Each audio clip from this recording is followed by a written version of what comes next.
coming from a country background, we write the story as it is. We're just telling a story. And I just, that's the way I write. And I just remember that you'd always be like, that's more country, like the way I used to write. But now, come over to the dark side. Yeah. Come on over, baby. So. Love it.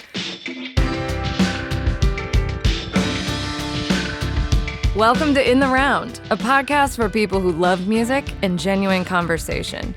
Join us as we sit down with some of our favorite local, regional, and national artists to chat about life and their creative journeys. I'm Dee, I'm a musician, I'm a music lover, and I'm your host. So pull up a chair, get comfy, and enjoy.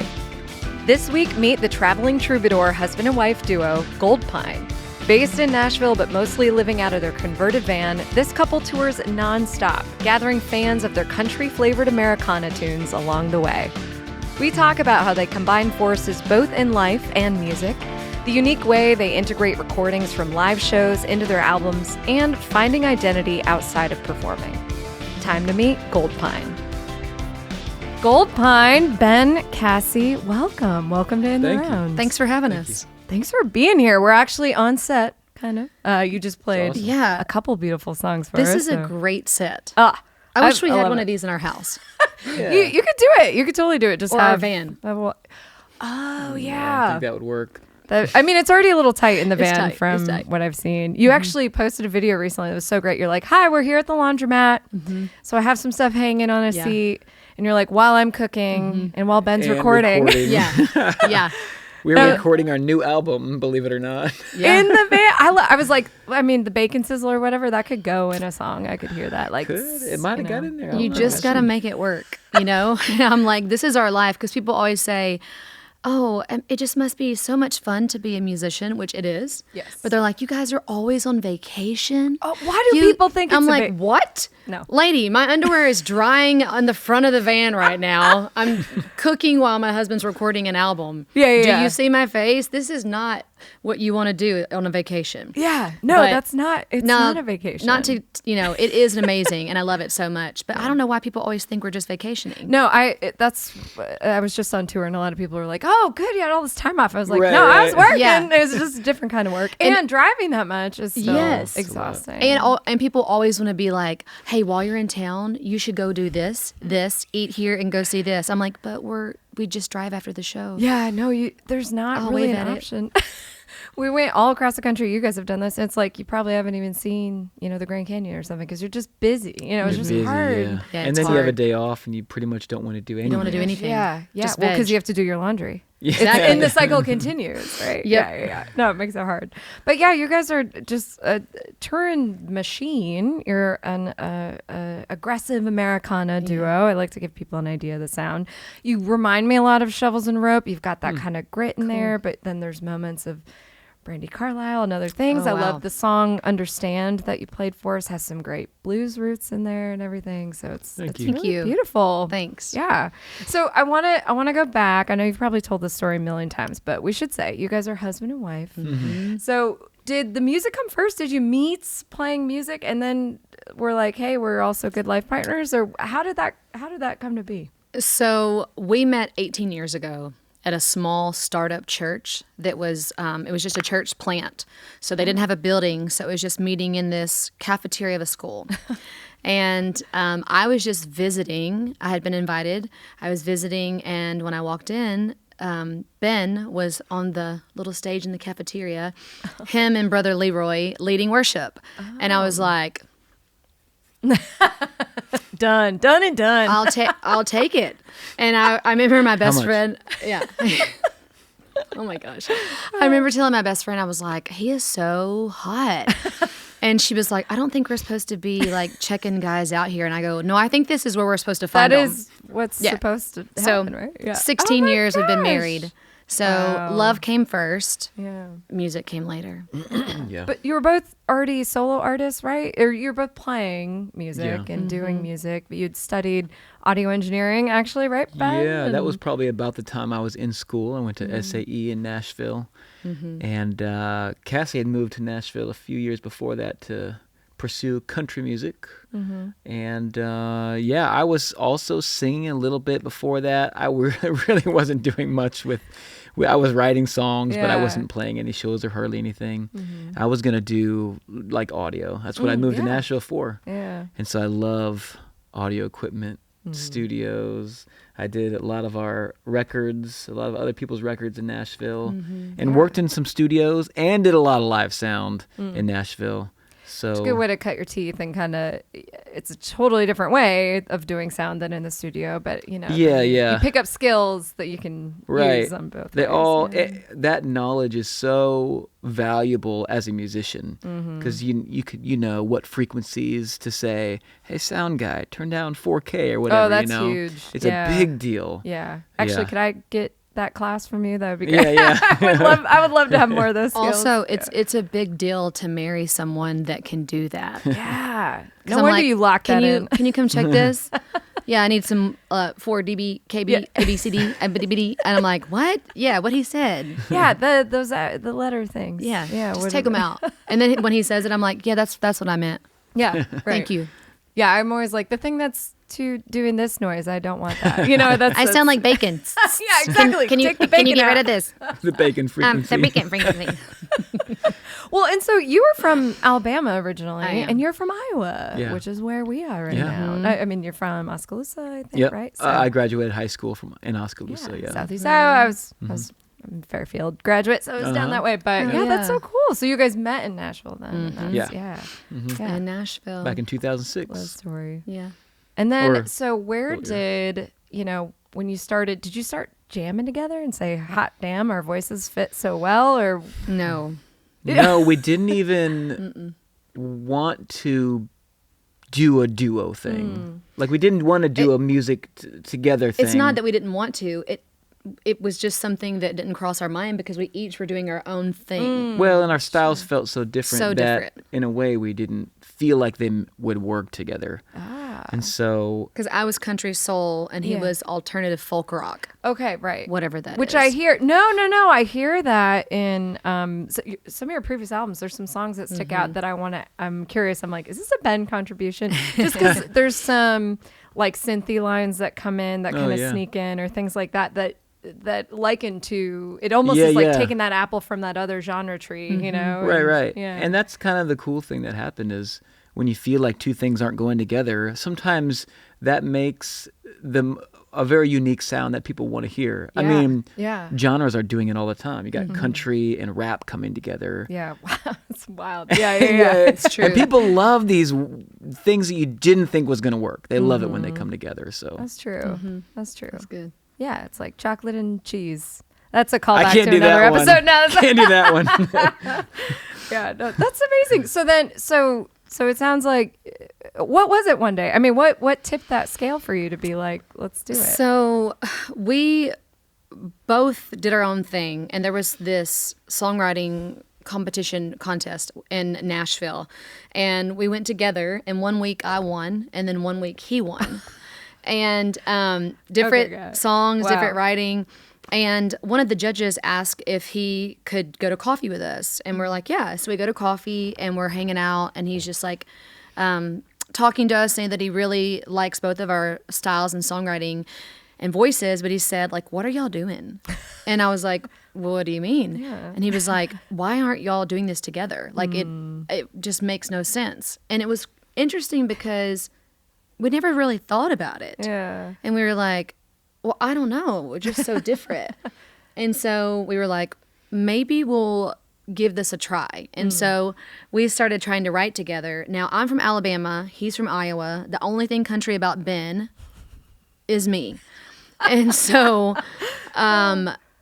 we don't say anything the same. And like we just come from different worlds. We're cut from different cloths. And so like, which is a great thing in songwriting because I can think of something and say it away. And he's like, that's a really great idea, but why don't we put a metaphor or say it this way?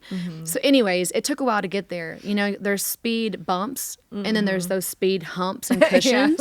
And we're going over the humps and cushions. But we just kept writing and kind of created our sound.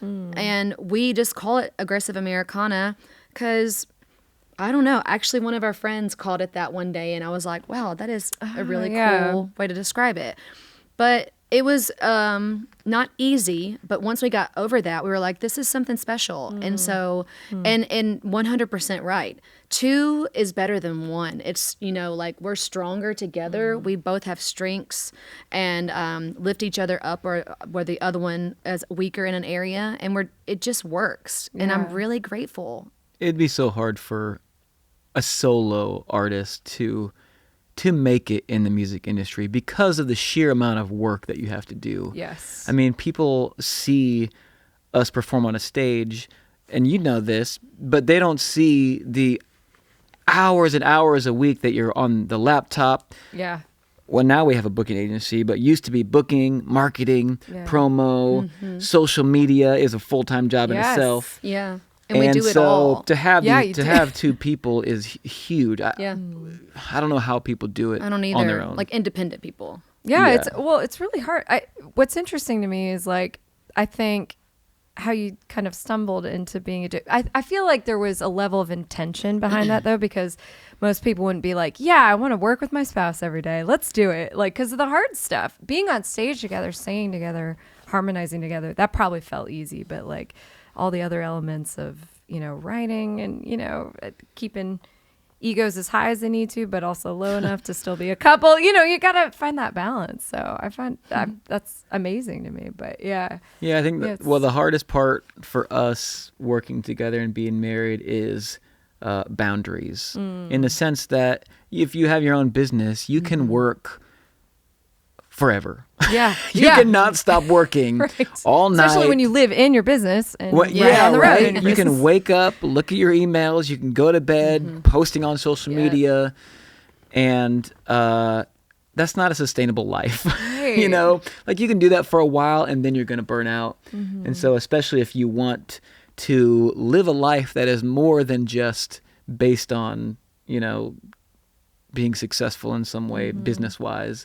If you want to have important things in your life, you've got to set boundaries, and that's what we have to do. And it's not easy. Like, okay, I'm not gonna work today. Yeah. I'm not gonna look at my emails today. I'm gonna swipe on my email and put "do not notify me today," or we're gonna go on a date night and we're not gonna talk about music and. Yeah. Oof. The boundaries. You have to be super intentional. Talk about broccoli instead. What else do you have? Yeah. Right. You actually had a great comment about that, Cassie, I read, and where you were talking about finding identity outside of achievement. And I just loved that. I was like, that's such a deep thought, because I think a lot of people and musicians, especially when you start getting the treat that is the adrenaline rush of being on stage and just finding achievement and applause and, the appeal of that, finding identity outside of that. That was really, I just thought that was a beautiful thought. And it sounds like something that you're just working on. Yeah, I'm working on it. All of us are All working of on us. that. Right. Yeah. I mean, I don't know how many years ago I came across this YouTube video of a sermon about identity from Tim Keller. He's a biblical teacher, pastor he passed away now. But it's just something that I have always struggled with, not finding my worth in my voice, not finding my worth in if you like me, because if I'm just being completely transparent, I struggle with being a people pleaser, and boundaries are hard for me because I want to say yes and make everybody happy. Yeah. Preach. Yeah. Right? And it's hard. And so that's kind of a journey that I've been on. And Tim Keller has a lot of good teaching about finding your worth in Jesus instead of what you can achieve. And so that's just a journey that I'll probably be working on for the rest of my life. Yeah, right. Yeah. Well, and that's such a good point about boundaries aren't always meant to keep things out. Sometimes it's about keeping things to yourself too. I think that's I think where I find difficulty of it's okay to value having alone time. Just because my calendar's open doesn't mean it's it's open because I need it for me. So it's closed actually, So that's something that I've worked on, because it's hard to, you always want to collaborate and do these things. And, you know, I do not envy that, because you guys are on the road all the time in one box that has wheels that is your house. And you're, you know, I mean, you have a home in Nashville, we should say. But yeah, you're, you know, on the road all the time. And so it's kind of, you know, you want to keep some things for yourself, but also people want to know what you're up to, right? It's hard not to feed the algorithm at the same time, because you do a great job at that. Your social media is really fun, very real, very kind of like, here's a day in the life, let's do this. So, I mean, I think you do a great job of that. But, thank you. Yeah. We're trying to be more intentional with that. As you know, as a musician, it's like, man, I mean, waking up every day and talking about yourself or trying to do me is exhausting. Yeah. And that's not what we're here for. Yeah. So we're trying to be intentional about even our post and stuff of just being real and relatable. And no, I don't always look like this. Like, I look like garbage when I'm not singing, and it's okay to post that. These girls nowadays, like, they are so afraid to just show their real beauty. I love makeup. Okay, don't get it twisted. I love playing I was like, you have makeup. amazing style, actually, Cassie. Thank but go you. on. But do you know what I'm saying? Like, I just want people and girls and women. We're just in this world where we're just comparing ourselves to everybody. And I just want them to be comfortable in their own skin. And so if that is me showing my bare face, that's really me. That's how, if I'm not singing, that's what I look like. You know? Right. I'm always looking like I'm going to Walmart. Because gym. most days I am going to Walmart. I mean, when you wake up in the Walmart parking lot, which is AKA the RV park, which is world, pretty much every day. That's what you're doing. No, I love you had the opportunity to play the national anthem at a Kansas City Chiefs game, and you had this custom jumpsuit. Yes. I in this moment we're gonna flash a photo somehow of it, because it was like gorgeous. I was like, where do you get these? So my friend, her name is Barry Kaufman, and she has her own line called Fables by Barry, but she's one of the seamstress for Dolly Parton. Oh my gosh. And so I was connected with her a couple years ago, and I was like, we're going to sing the national anthem for the Chiefs. And I was like, and I just feel like I need a jumpsuit. Yeah. And I need you to make it. And she did. And she did not disappoint. And it's all the things. It's so beautiful. It's a piece that I don't know that I'll ever wear it again, but it's hanging in my closet. It's highly specific. Waiting. But it's fringe. It's red. It's got cheese. She did such a good job. Yeah. And what an honor to sing the anthem for them. Yeah. Nothing like it. That was a high I'll never forget. Yeah. Just a stadium. I mean, because we've all been on stages with maybe a lot of people, but not that many. Not 76,000. Nope. That's wild. Oh, and Taylor Swift was there. Oh, she was there. Yes. That's all anybody cares about. Just waiting on the call, Taylor. I'm still waiting. Yeah. Let's get her on stage, back up. Oh my God. That's really cool. Well, and you have the Star Spangled Banner on this album. Right. That you just we released. do. So after we did the anthem for a couple different things, my friend TJ was like, you guys should think about recording that on your album. Not even a thought we ever had. Yeah, it was like this banger, this whole thing. we were like, huh. It's so That'd random. be weird. And then we did it. We're like, yeah. Weird. I don't know. We just did it. Yeah. So many great things have, well, first of all, it's a great song, but so many great things have come from that wonderful, amazing opportunity that we had. And I don't know. I'm glad he said it, because I like having it on there. Yeah.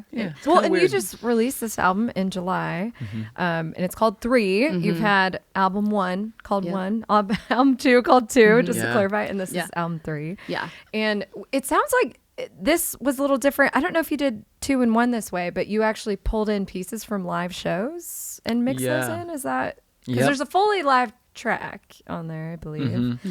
Yeah. So most of the track. Well, I guess all of the tracks on album 3 were recorded at live shows in like the previous year before the album came out. Yeah. And so there might be portions of a song from Colorado venue or an Arizona venue or whatever. And then we'd kind of stitch some things together. It's a very unconventional way of doing an album. I'm blown away. But and we're doing it again with this next album. But the idea was that we are a live performance band. That's what we do, live performance. And to go into a studio sometimes for us and record is a foreign environment for us. And so it's totally foreign. We wanted to be comfortable in what we were putting out there. And the energy of a live show is so much different. When I hear a live album and you can almost just hear that bouncing around of the sound that is just so like, wow. You wish you were right there, you know? Yeah. And so we wanted to capture that, and I feel like there's a rawness and that kind of energy to that album, and there will be for the next one too. Yeah. Oh, that's I'm thoroughly impressed by that, because I think you managed to achieve a cohesiveness, even knowing that it was sort of Frankenstein, you know, and some effects together. A lot of those tracks, you wouldn't necessarily know that, but I think it's such a cool, like, unique way to do it, because it is so hard to bottle that. I mean, that's why live shows will never go away. I know, AI can't even take that from us. That's what I say. I'm like, they can take it all, but you can't take it. I can't take that. And the feeling in the room and how it affects you, you know, it's so hard to bottle that. So I thought that was really cool. Thank you. And I mean, not to say your other albums are beautiful as well. I think there's this really great through line that I'm seeing where there's, you know, kind of a progression, I would say, and mostly the change in how you've recorded 3. But there's some great songs. I mean, they're all great, but I love Bones Like a Bird from album 1. Again, there's this kind of, the orchestration in that is kind of unique, I think. It's got some more of what I would call that indie folk, you know, influence on that one. And on your album 2, there was... Table Space, I think, that had this like Bon Iver style kind of vocoder-y. Yeah, vocoder. Yeah, that was really fun. So I love like these kind of almost Easter eggs tucked in these, you know, that shines through of how you two work together and change that. So yeah, now to bring kind of this live element to 3 and 4. I mean, are we? Yeah. Is it going to be called 4 the next year? It's going to be 4. You going to break the mold or anything? No, go crazy. We're gonna do that until we're dead. I love this because then you know exactly how many albums you put out. And you know when we die. Yeah. So 50. Wait for album 50. If you come across, like, you're like, where is album 10? You're like, oh, there it is. They 9 lives, that's it. And they then gone. 10, you know, make it. We had a good time. We want to thank our episode sponsor, Uptempo Music. It's a great spot whether you're a beginner or a gigging musician. They've been in business for over 23 years in Beaverdale, so come check them out. Looking for holiday ideas? Give the gift of music. Shop Uptempo's selection of instruments and accessories, or grab a gift card for that musician who seems to have everything. Happy holidays. A lot of the lyrics of your songs, I feel like, focus around love and relationship and, you know, kind of the real life things. But I was curious if you ever find out someone's mad because all of a sudden they have a new song. Like in your relationship, you're like, uh-oh, Cassie's mad at me because she wrote this really great hit. With us. Yeah. Oh, I thought you meant my family members that I wrote it also about. that family drama. No, just kidding. Yeah. No, it seems like you write a lot about your personal, you know, experiences. Yeah, we do. Yeah. We've never written anything about each other like that, but also, like, and I'm not trying to be like cool. Like, we really don't fight. Oh, a lot. Yeah. Like we may disagree on. I'm a little extra. Like when I wake up, I'm on a 10. Yeah. And he don't want nobody to talk to him for like a little bit, and so I'm like waiting. You know, I know I'm extra. No, it's fine. I relate. Go on. So so that's, and he's just like, can you just like give me an hour? Can you just like give me? And I'm like, and then I'm like, hey, it's been an hour. Can we talk now? Or like just stupid stuff, like, you know. But no, it's and like we're very honest and open with our lyrics. So, but no one's ever gotten. Maybe they don't know it's about them. Yeah. Oh. Other people. Yeah. Like right. But we do. We always. Most of the time, we always write everything's from personal experience. Yeah. It just makes it so relatable. But also, I think I find it interesting because I'm like listening to your story. You know, sometimes I listen to a song, I'm like, oh man, I'm feeling this. But I felt like with a lot of these songs, when I was listening to them, it was like listening to a story that you were telling. You know, it came through in kind of a different way. I love that. Fun. It was fun. We say that we're Americana artists, but I always say at our shows that we're storytellers. So I love that that's what you got from it. Yeah. Because I always say I want people to feel like they've read our diary. Yeah. You know, we just, because, you know, in today's crazy world, I just want to be like open and honest and let people know, like, hey, you're not the only person that's going through this. Like, we have a song about when an addict hits their rock bottom, which was written about my brother, who is clean now, praise the Lord. Oh, wow. But and then we have a song that we wrote about my mom. We wrote it for her right before she died, and so she got to hear it. And so, like, we just want people to know, like, you're not alone with what you're going through, and it's real and it's hard, and you should talk about it. So I don't know. I find it very comforting to be able to relate and be open and honest. It's kind of we talk about music as a form of therapy, but it's just very cathartic, you know, and there is something I find, you know, singing about something a lot of times, getting your emotion out that way, whether it's loss and grief and sadness or rage, you know, there's something really special about that. So I always feel really lucky to be a musician. So I have that outlet, you know, because you had, your mom passed away, and I think you had some other, well, you've had a few losses, I feel like, in the past few years. So yeah, that's gonna be hard. Is that what Christmas in Clarksville is about a little bit? Oh yeah, Christmas in Clarksville. No, Christmas in Clarksville is true. It's a true story. Yeah. But it's because your grandfather passed, and that's why we're not going down to Alabama. Yeah. My papa passed 2 years ago, and we used to always go down there. And it was my mama's daddy, and he passed after her. And so this a couple years ago, we were like, I called my brother. He lives in Kentucky, and so we were like, why don't we just meet in the middle? Which was, we found Clarksville. And then we just kind of wrote. Most of that is pretty much all true, except for we didn't stay at a hotel. But no Super 8. But it was really funny though, because I was like, we can go to a movie, because that's like a tradition. We always go to a movie. I'm like, we can go to a movie and go out to eat. So we're usually in big cities. Yeah. So we go to Clarksville. The only thing that was open was a hibachi.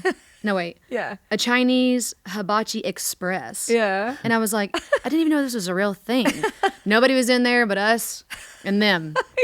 And it was Quick great. service. And it was great. Yeah. It was quick. Yeah. It was express. Yeah. I mean, it's right there. So that song was true too. Yeah. It's, you know, I'm finding that as you age, that's something I feel like people don't talk about a lot, is like when you grow out of your family home, and then maybe I feel like our parents aren't staying in those homes as long, or, you know, different things. Because same thing, I feel like I always went to my grandma's with all my cousins, and, you know, we still get together here and there, but it's not the same. It's never the same as when you're it's funny little. how things change when you get older.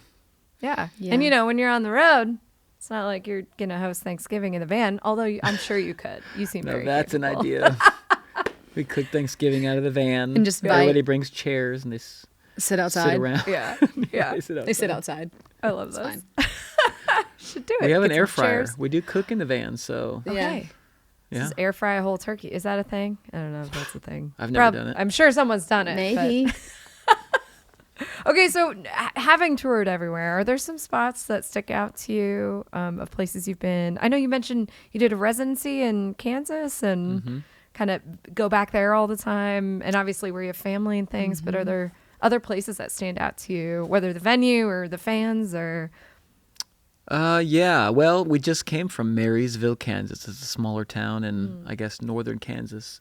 And we did an artist in residency program there a few years back.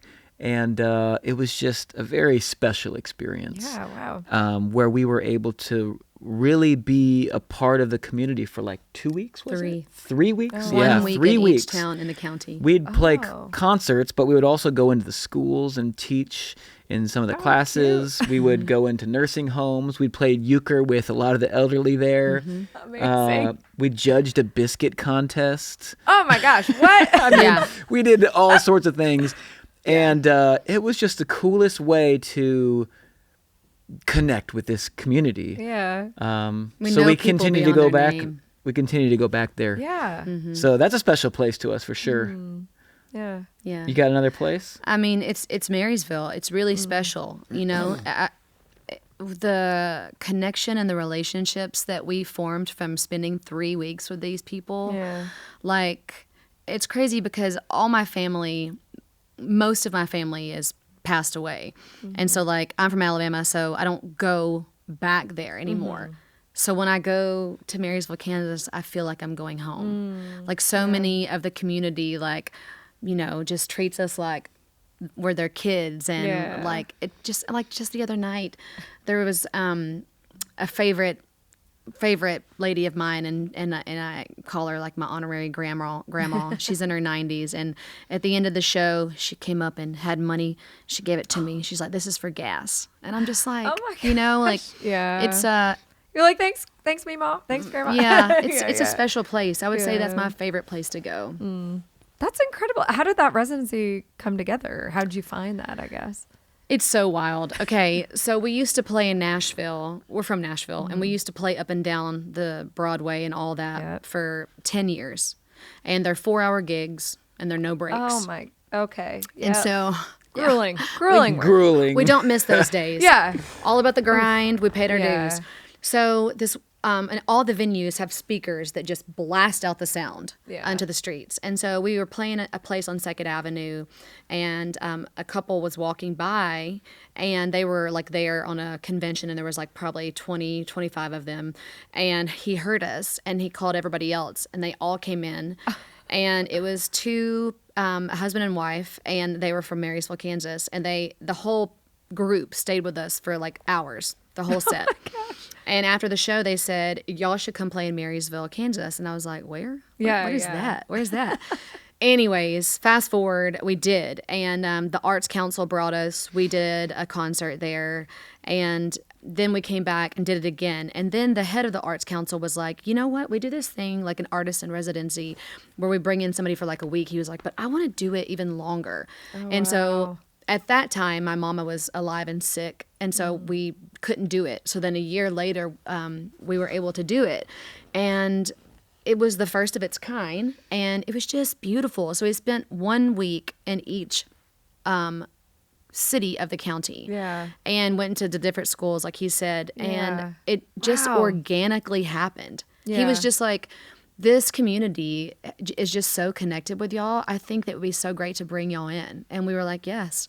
And literally, we did something every single day. There was no off days for 3 weeks. Wow. None. Yeah. And the community, like, we stayed at their houses, and like they fed us, and they fed us too much. I gained by freshman 15. I was like, gotta get out of here. We love y'all, but you're okay. It's enough. They just spoiled us. They spoiled us.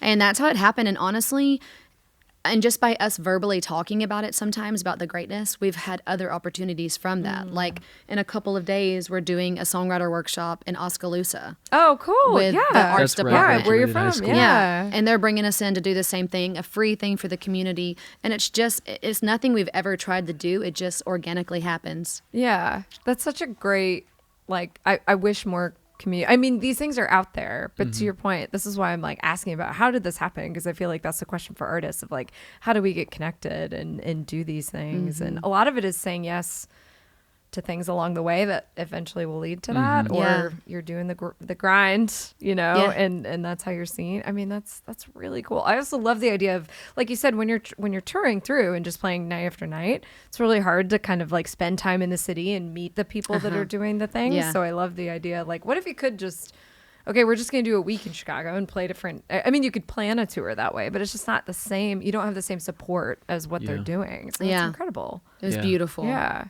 Wow. I absolutely love that. That's so cool. Well, yeah, you'll have to let us know how the Oscars, you should like send us a photo with you and the kids. Do the selfie thing. Yeah, do it's the TikTok dances. My parents are going to be there too. They're love going to it. be working on their songwriting. Oh my gosh. I love it. They're like, I wish my son came home more often. You're like, yeah, Mom. It's fine. Right. I love it. That's awesome. Yeah, it's going to be fun.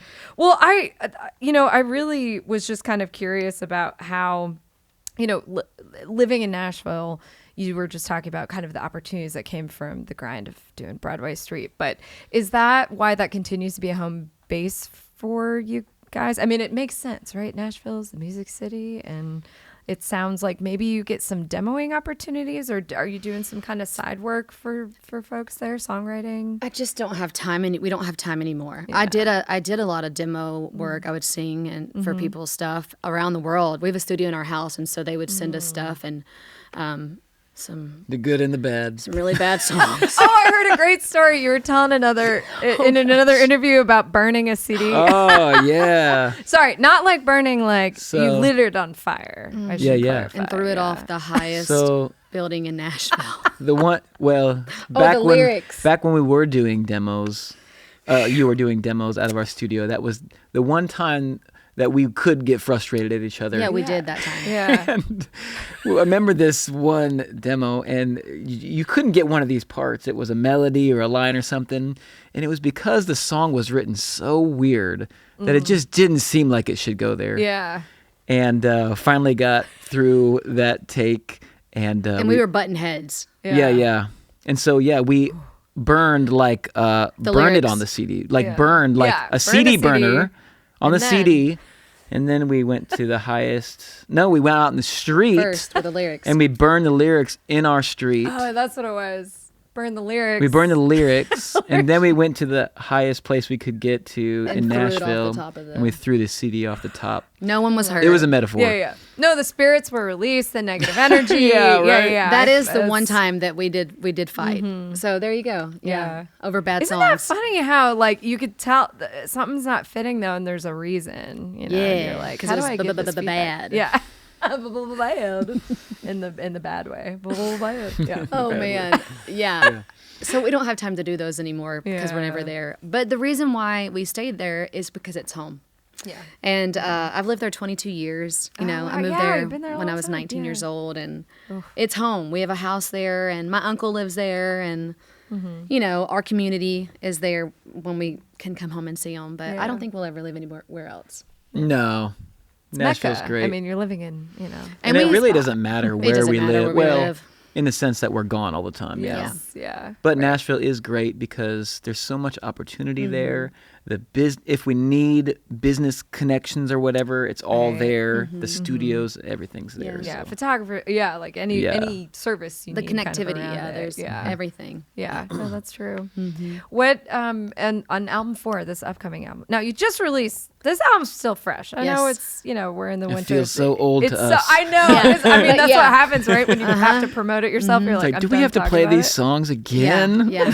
We're already wanting to do new songs. We're like, no, we can't sing those yet. Can't do it.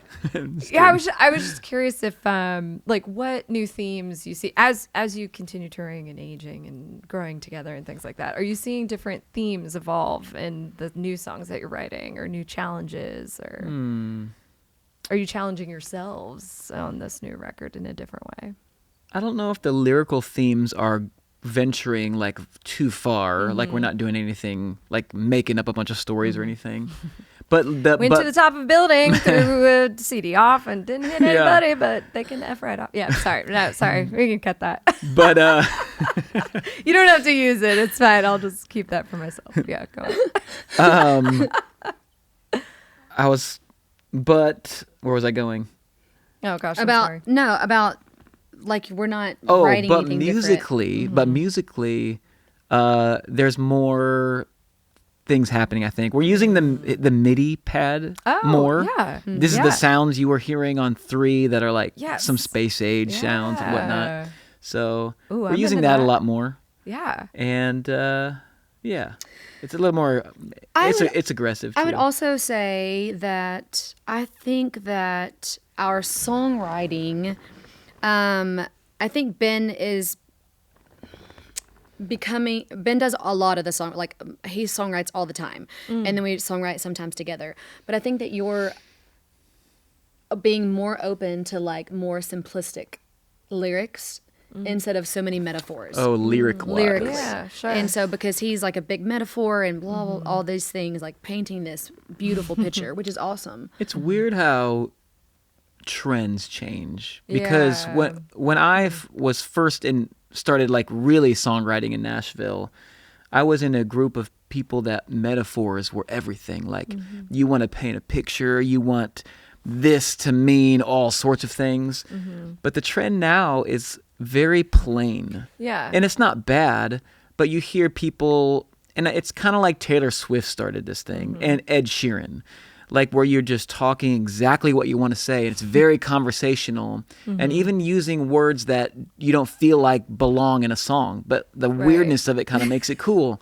And so, yeah, I think Karma's really made a comeback, I feel like, and it's in every single song now. Yeah.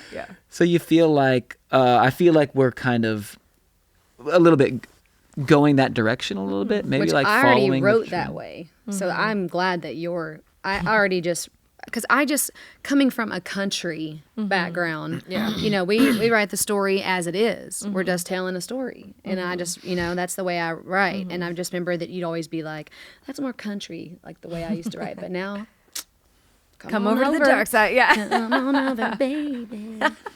So love it. Yeah. Oh, that's good. Yeah, that's cool. I mean, I think I'm with you though on trends. Like sometimes it's like, do we want to follow this just because it's happening, or are we drawn to it for a reason? Right. And I think audiences too and things like that, you get that feedback from them. And I think when it's a little easier to grasp, especially knowing how much you play live, you know, someone in that 3 minutes can grasp what you're saying and not need to go back and study it like it's, you know, like deep literature. Yeah. And that's probably a product of shorter attention spans. Yes. Yeah. It's a product of social media. This, yes. Like I'm reading this for 3 seconds and then I'm done or whatever, you know? Yeah. So I get it. And I kind of like some of that trend that's happening. So, but also we're trying to keep up. Yeah. I mean, there's a balance, right? And sometimes you do want to challenge people, but other times I think it's worth, I think there are themes where people speak too convolutedly about it in the first place. So let's just be real and direct about it. So that's kind of how I write too. So yeah, I'm always impressed though by people who are more like wordsmithy than I, you know, can be. So so don't lose all of that. But keep some of that. We'll keep a good mixture. You could have a bonus track that's like all the metaphors in one song. Right. And nobody ever knows what this means. It's a hidden track. It's a hidden track. I remember writing a paper in high school and my English teacher wrote, "This sounds beautiful, but what are you saying?" And that's just my whole life, I think. What are you saying? He's like, what does this mean? I'm like, I don't know. It's a great question. It's a great question. Why don't you read like, again? What do you think? What does it mean to you? Yeah. It's really just to reflect on you. Yeah. Oh my gosh. Okay, so we should mention Christmas in Clarksville is out actually for this holiday season, which thank you so much for sharing that with us, as well as your track Understand, which is on the 2025 release 3 album called 3. And you're playing XBK tonight, which is in the past when this is airing, but I can't wait to come see you perform live with the Bernie sisters. So it's gonna be a great show. We just so appreciate you spending time with us and letting us introduce you to our folks in this area. I mean, apparently you're already super famous. I just had no idea. Well, I'm not super famous, but I am Iowa raised. Yes, he's one of ours. People, let's tune it. But seriously, thanks so much for coming. Thank you for having us. It was a great experience. And for your time and for all that y'all are doing here. It's great. And we're grateful to be a part of it. And you dealt on love that comes from these gentle hands. If only I could show it in a way that you'd understand. I believe in love. I believe in love.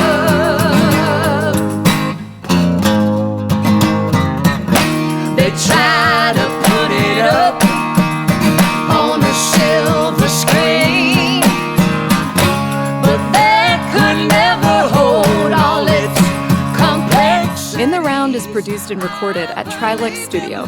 Remember to subscribe to In the Round wherever podcasts are found.